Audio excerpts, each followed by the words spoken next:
Hey, what's up everybody? Welcome back to another 3D Hangouts. My name is Noah Ruiz. I'm a designer here at Adafruit. Joining me every week is Pedro, not Adabot. What's going on? I'm Pedro Ruiz, creative tech here at Adafruit, and every week we come to share 3D printed projects featuring electronics from Adafruit. That's right, this is a project we design, this is a project we make inspirational project for you folks. Thank you guys so much for joining us. Let's go ahead and start off with this show with a nice cup of coffee and a coupon code. So if you want to check out anything in the store, you can use coupon code eyespikes. We came up with it last minute. Sounds very painful, but yields 10% off your purchase. Yeah, that's right. It works with anything in the Adafruit shop except for gift certificates or subscriptions to Adabox. But we do have some free deals going on. So if you go to adafruit.com/free, you can see all the deals that are going on. Circuit Playgrounds, promo protos, free shipping. That's right. Check it out. Adafruit.com/free. Bunch of different tiers. Yeah, I already went through it. Yeah, there's 3 different tiers. Go to the website. Same day delivery for the fine folks in New York City. This is a nice way to get your stuff received in a day. So check it out. Same day. If you order before 11, I believe, you'll get it around 5 p.m. Perfect for agencies that need to get that project out the door that same day. Yeah. CircuitPython meeting happens every Monday at 2 p.m. Eastern Time. We have cake every yeah. We had cake once. What about the CircuitPython meeting? Well, it is a chance for you guys to sit in and listen to the devs chat it up, program talk about all the happenings with CircuitPython. You can check that out live on Discord, which happens every Monday at 2 p.m. like I said, and the Discord channel is there, so you can check it out live. 24/7, everybody's always in there, giving out help, giving out advice, and the chats are all logged, so you can see a nice... And you can search them too. Search of all the discussions. Find that link that person sent you, you can pull it up. Excellent. So Discord is where we're hanging out. We're going to be hanging out after the show. You can go to discord.gg/Adafruit. That's the invite link if you're new to Discord. It's a chat site. We have the server, and we can chat. It's very fun. Cool. We got some new happenings. The Adafruit jobs board is back. Help wanted, help received. So if you are a maker and you're looking to pay some bills with your skills, you can post up your profile or make a profile on our Adafruit jobs board. That's jobs.adafruit.com. You can check it out. We have some featured jobs and stuff that we're going to start doing on the blogs. And I think tonight on Ask Engineer, we'll talk more about it. Soft launched 2 weeks ago, last week, something like that. Check it out if you're new to it and you're looking for help and stuff for your project. You can pay someone to help you with the project. Pretty cool. So check it out. There's some great job postings out there too from some really awesome companies like Bantam Tools. Was it Micro Center? Micro Center and some other ones. I could visit the website, but why? Yeah, so it's jobs.adafruit.com for those things. Newsletters. We have a newsletter every single day. It's called adafruitdaily.com. Check it out. You can opt into the different categories like 3D printing, CircuitPython, and more. The new newsletter is a once a week newsletter that happens once a week. I forget what day, but it's a product focused one, so you get all the news to the latest stuff that's happening with Adafruit. So check it out. Those are the sites. Big shout out to everybody hanging out in the chat rooms. Yeah, thank you guys for joining us today. We are live streaming on all the networks, and we do this show every Thursday at 11 a.m. on Wednesday. Did I say Thursday? Yes. Yeah, it used to be Thursday. It used to be Thursday, now it's Wednesday. See, I even crossed it out. Thursday. All right, you want to jump into this week's project? Let's go ahead and take a look at this week's HalloWing case project. Last minute little dress up for your pumpkin. So we had to go ahead and redesign the case since we wanted to fit bigger batteries in there. So it's a little bit thicker, but it does accommodate the new plastic lens that we got in the shop. It's a lot lighter than the glass one that we had before. So to attach this to a pumpkin, we were thinking of many different ways of how to do it.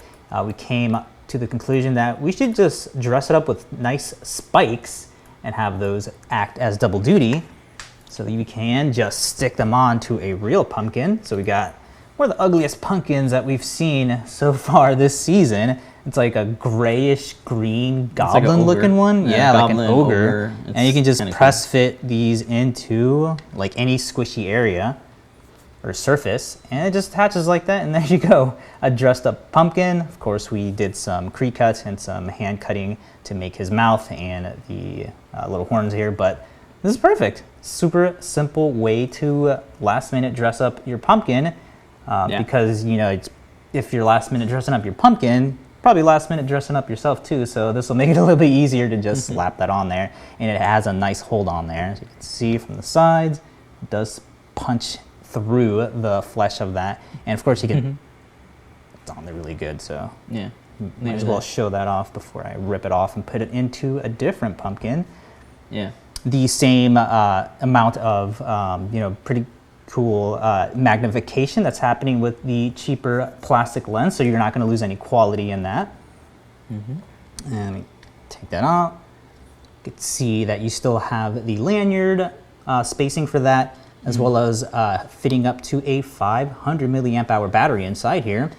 The little clips that hold everything together has been completely redesigned. So we take a look at that and open this up, and everything just sits on top of there with no pressure being added to the battery or the screen from the lens. So we did a good job on figuring out the tolerances for that, and a brand new little snapping mechanism that Noah created, redrew.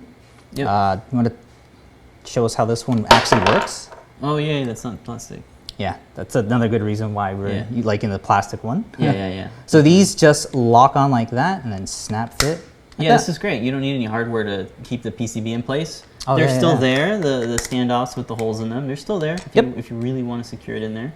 But for now, you just kind of press fit it in, and the clips kind of get pushed aside, and they hold the board in place. So if I completely take this now, apart. it's definitely bigger, the bottom, and it's, you got to fit the battery in there. This is a 500 milliamp battery. Yes. The folks that got their Ada box, they have a new battery that we don't yet stock. It's a 400 milliamp battery, and supposedly it's supposed to fit in between the headers nicely. But even with that, it's still a little bit chunky. So with the wiring and stuff, you really have to have that extra clearance. So that's what we really wanted to do. We really wanted to get that battery thing updated. A couple folks in the community already updated their own backing, and that's really good. I love seeing that. But we figured we'd really re-release it, and especially with these updated spikes and things too, so you can add on to it. Before I forget, the way that you want to wire, thread your wires around the on the back of the HalloWing is just thread it through and around the female header slots that are on there. In case you don't want to cut these wires short. The 400 milliamp hour ones do have shorter wires, but you can just coil those around the outside of the header sockets there, and that should fit. On the inside of the back case here, you can notice that we do use M2 by 4 millimeter long screws to hold all of the spikes in place. You can just use glue. That should work fine, but we just wanted to make sure that we're in there. Yeah, we like screws. Yeah, and they're on both sides. The tips of these, you do want to print like 4 at a time or 2 at a time, just so the parts have enough time to cool when you're 3D printing those. And we did link those to the Learn Guide. Do you want to jump in there? Oh yeah, let's go ahead and jump into there. Look at the spikes real quick, I guess. So these spikes are printed with just your standard 0.4 nozzle, 0.2 layer height. They're a little tricky to print because they're spikes. Printing anything really small is kind of difficult. So use a brim, PEI, whatever you like to use. Whatever sticks the best. Your bed. Glue stick, super glue, whatever you need to use it. So there you go. Let's jump into the Learn Guide. So if you head on over to learn.adafruit.com, you'll find the Learn Guide here, which houses the assembly for the pumpkin and some parts. So the HalloWing, out of stock right now, but sign up and you can get notified when we do have those in stock. Another part is the battery, of course. The 500 milliamps are in stock. The lens is out of stock because everybody picks up the lens with the HalloWing, so that's cool, but there you go. So we do have 2 different options, but we're going to link to the plastic one. The screws are right here underneath it, so if you want to get your screws from our favorite supplier, which is Albany County, you can get it from them. Again, they're the flathead type, right? Yeah, the flathead type, so they have that chamfer, and they're 4 millimeters in length. We also have a HalloWing guide that is the product focus one. This is where you can get your UF2 files and code. Perfect timing. Olinsky is asking, do we have a guide on how to add images to the HalloWing? Yeah, This that's is the going to guide. You wanna be. check out. Yeah, there's another guide for that. I think it's called the slideshow. slideshow. So yeah, you can just go to learn, and actually, you know what I you think can Mike do? Barella did Yeah, he maybe. do the slideshow code? So if you click on the product, you can see all the guides that are used, all the guides that use this, and this is my way of finding it. So here it is, right? Is this it? No, I think those are the Coinbox and Mario Jump. Is it not out yet? There is a very thorough one on. I'm using it just as an image slideshow. Yeah, you're right. These are like, they have sound effects and Is stuff. it not out yet? Yeah, probably not. Let me check for you because it is a really good guide. Yeah. It's not just slideshow. I know the code's like out there. Sorry, this is a really good guide to look It's not up. out yet. It's not out yet? If I don't see it, where was it going to be? In the admin? I think they might still be working on it because they're adding some really cool functionalities to it. Yeah. We want it to will be really, link that. really perfect. I don't see it. Slide. Nope, just slider comes up. Yeah, but anyway, this is a great guide from Phil B that shows you how to get a Mario effect on there. It's like just the image and I think some sounds. But yeah, HalloWing.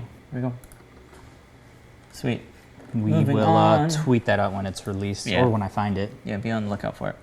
3D printing section. This is just a couple parts, just the two pieces that snap fit together, and the spikes are kind of separate there. You can print them whatever color you'd like. Yeah, it takes about 40 minutes to print both cases as well as the horns or the Yep. spikes.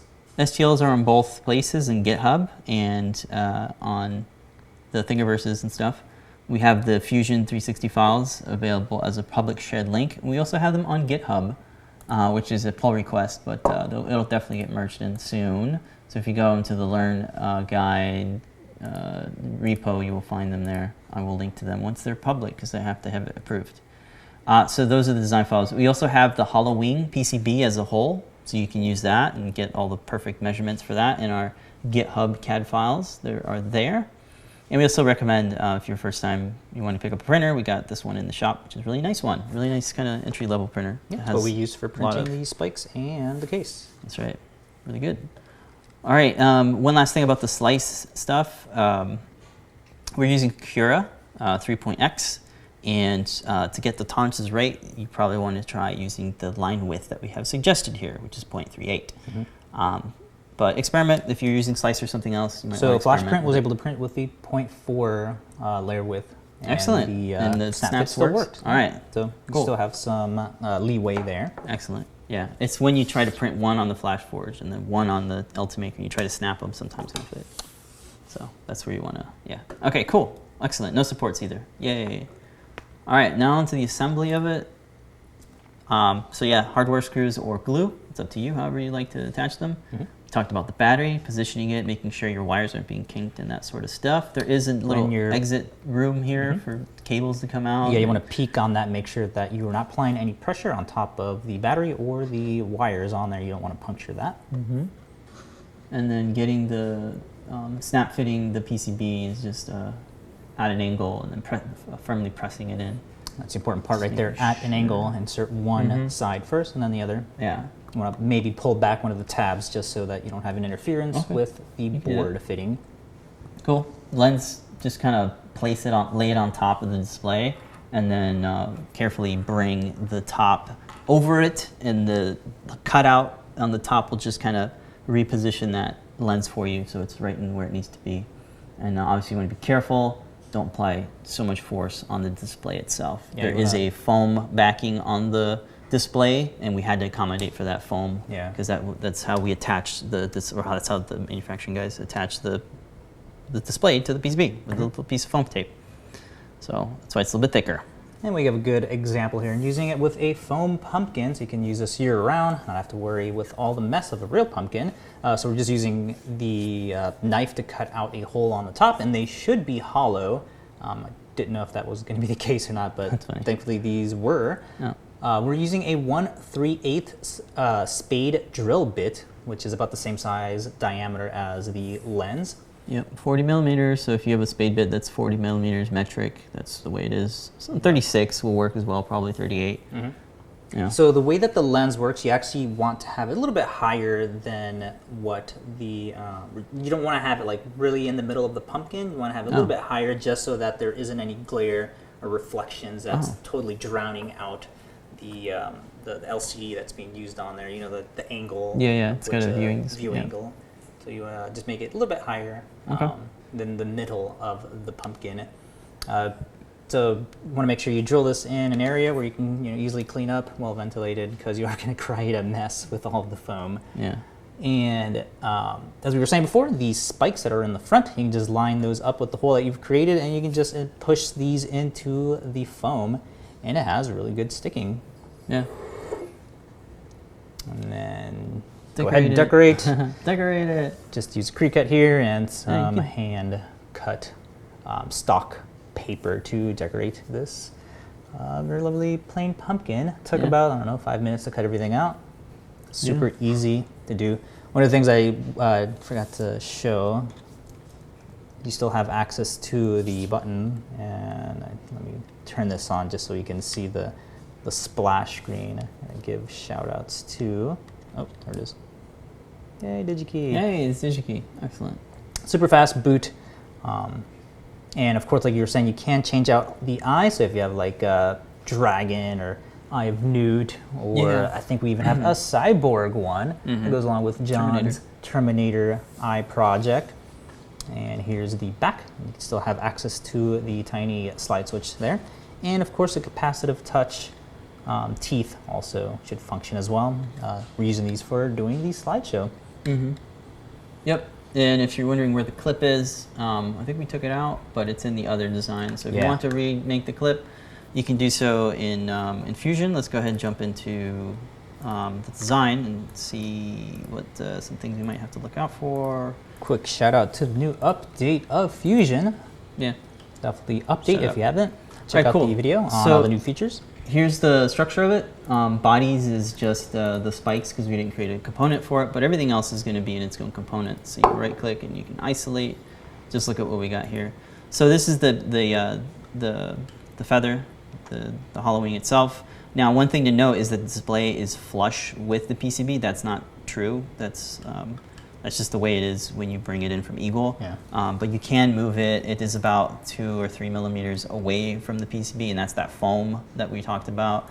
So I just had to kind of guesstimate there. As you can see, I do have the lens modeled as well, and the lens is a little bit a ways from the display, which should be just about 2.2. Okay, yeah, 2.2 millimeters, which is just about the thickness of the foam. So that's where it is in place. When you bring the case is in 2 different components. You got the top and the bottom. If you activate a component, it'll clean up your timeline, so you can just focus on that piece. If you want to get rid of these holes, it is this feature here, so you can just right click and say suppress feature, and that'll get rid of those holes if you don't want them. But we do. And then anything else, let's say you want to break out the IR sensor. You can see the IR sensor is in fact underneath here.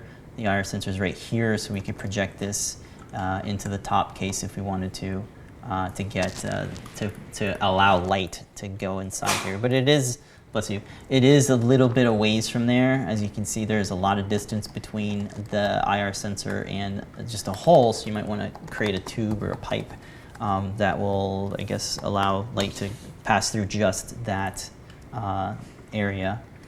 USB cutout is right there. You can change the loops if you want them to be bigger as well. It is driven with just a sketch inside the bottom, and hopefully it's named. I don't know if it is or not. Yeah, they're named. You can see that there's the wall, and here's the nubs, and let's see, where's the actual thing here? Where's the wing? Where's this piece? How did I make that piece? I don't know. It's always fun going into your design and what did I do here? That's why it's open. Yeah. So you try to keep it as organized as you can, and something slipped, but whatever. I don't know where that is. Where did I create this? I'm just gonna be here all day. Yeah, it was right there. What sketch is that from? I don't even see the sketch. Anyway. Oh, it's up here, that's why. Oh boy. Gotta stay more organized. Anyway, there's a sketch that you want to do if you want to edit those. So there you go. Anyway, everything is here, editable. So that's really nice. That's really good. Other than that, I can't think of anything else that you want to kind of point out, but those are the things about it. You can get that from our GitHub. So if you go to GitHub/learn_Adafruit learn_system guides, nice long link.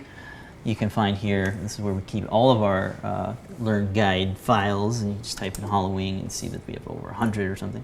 Here's HalloWing case, source, right there. Those are your step files and Fusion 360 files. Even an SVG for the outline of the board, if you'd like to laser cut it or something. All those are there for you. Isn't that great? Also STLs, because STLs are really nice. Also an STL of the Feather M0 Express. Look how detailed that is. You got too many holes. Too many holes. So many vias. Anyway, that's what we got. Looking at some of the chats over here, somebody was asking if we could sync two of these together. You can with a Pi bonnet. It comes as a kit. You get two eyes, and you can actually sync both eyes together. Is it true? No Pi bonnet? Yeah. What is it called? Eyes? Yeah, Pi bonnet eyes. There you go. You got a couple of them. Probably this, the teensy. There you go. Animated snake eyes bonnet for Raspberry Pi. That's the keyword you want. Yep. You need a Pi. This is exactly what I linked to in the chat. So yeah, this is a great check one. that out. You're going to need some power, so big battery, USB. Yep. Also have comments. Andy was saying it'd be cool if you could use it as a mini projector, the eye lens. Wow, yeah. And then, yes, definitely on the list. Somebody was asking for a costume where there's eyes on your hands. We're thinking of making a Donzo costume from Naruto, where the eyes are all on his arms, all on his hand. That's crazy. Maybe next year. Yeah, see if we can sync multiple together. Yeah. Or when we finally have a ton of HalloWings in stock. Yeah, and then we can do some cool just stuff. put them all over our body. So coming up with a wearable 3D printed case for that is on the list. Cool. Well, hopefully we get those in stock, and when we do, you can use another coupon code. So you do a coupon code every week. But for now, if you want to pick up anything, LEDs or something else, feathers, eyespikes is a good coupon code to use today. All right, moving on to layer by layer. This week's layer by layer. We already did it. We opened Fusion. We looked inside of different things. I spent some time wondering what I did. So that's cool. I didn't make any new parts this week in terms of CAD, but we have some really great ones out there. So check those out. NeoTrellis was last week. Feather M4, all those things are up there as well. So it's really cool. All right, I'm going to jump into Woody prototyping then. So for Woody prototyping, let's just play the video. So this is a little kind of a bike headlight that I designed in Fusion, and made a little feather case for my bike as well. And it's running a 24 NeoPixel ring and the Jewel NeoPixel Jewel that has 7 pixels. So a total of 31 NeoPixels. Looks pretty neat. The whole concept was to make a shape that has nice diffused edge band, I guess we can call it, and that's what this shape does. I also wanted to make it for my bike because I got a new bike, and I realized we don't have a good enclosure for the feather, a battery, a feather wing, so kind of making this like nice case that looks sleek and designed for a bike. I figured that'd be really nice. I'm just clamping it with these clips and using hardware screws to really make it secure and fit. So here's what it looks like at night. It looks really, really awesome. I'm so happy with the light diffusion effect. We've had a dual extrude, a printer with a dual extruder setup for a while, but I really haven't taken the time to like design for dual extrusion first instead of last. This is areas, so using transparent filament